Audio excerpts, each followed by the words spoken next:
Allô, aujourd'hui je te présente des plumes de paon faites avec de la peinture iridescente et de la peinture translucide avec des brillants. La peinture iridescente, c'est quoi si tu le sais pas? C'est de la peinture qui change de couleur avec l'angle de lumière, donc c'est pas que de la peinture métallique, là. Il y a vraiment une variété de couleurs là, qui ressort d'une seule et même couleur quand on bouge la toile ou quand on passe devant. Donc, je trouve ça intéressant là, de travailler avec cette peinture-là sur fond noir. C'est la même peinture que j'ai utilisée pour faire ma série d'oiseaux. Et là, j'avais envie hier de m'amuser avec des plumes de paon. Je n'avais déjà fait une petite. J'ai décidé d'en faire une dans un plus grand format. Celle-là, c'est une 18 par 20. Fait que je te montre en accéléré là, quelques étapes pour faire la plume. Et je fais l'œil de la plume au centre avec des petits effets de duvet au travers. Puis je vais ajouter successivement là, plusieurs couleurs pour donner du volume et de l'ampleur à la plume.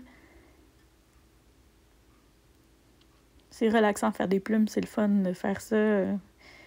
Plein de petits coups de pinceau.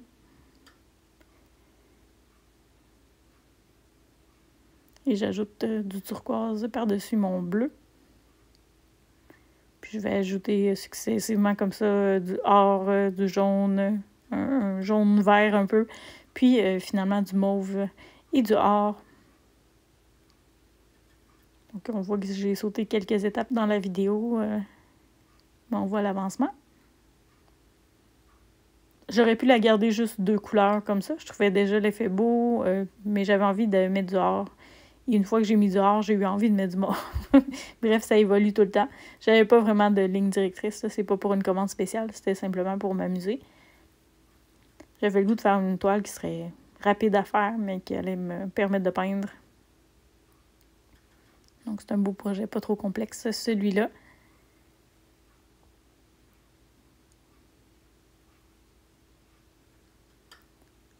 J'aime vraiment travailler avec cette peinture-là. C'est une peinture qu'on ne peut pas utiliser pour des coulages ou... c'est une peinture qui est assez solide. Donc, elle se travaille bien au pinceau, mais pour les autres techniques, ça ne va pas super bien. Et je ne peux pas la faire couler ou elle s'étend un petit peu plus difficilement là, pour faire des swaps ou des choses comme ça. Ça se prête pas bien à ça, mais ça fait des beaux résultats au pinceau.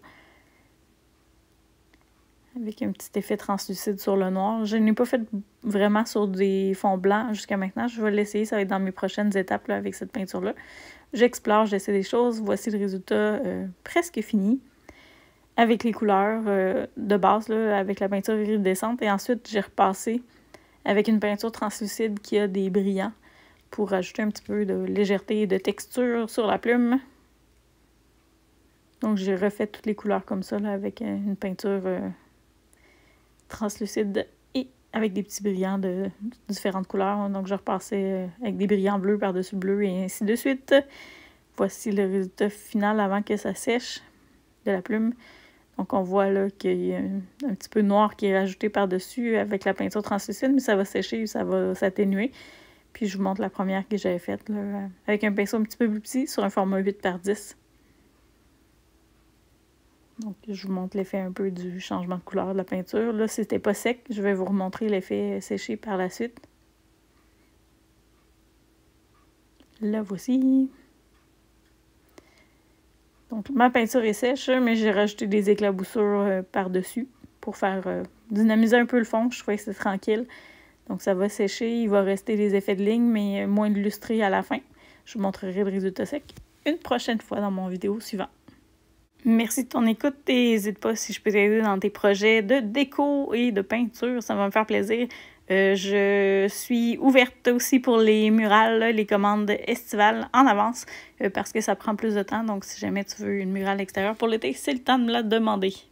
Et si tu veux voir toutes mes autres créations, c'est disponible sur pgkinart.square.site où tu peux encore scanner le code QR ici présent pour voir l'ensemble de ce que je peux faire comme projet de peinture.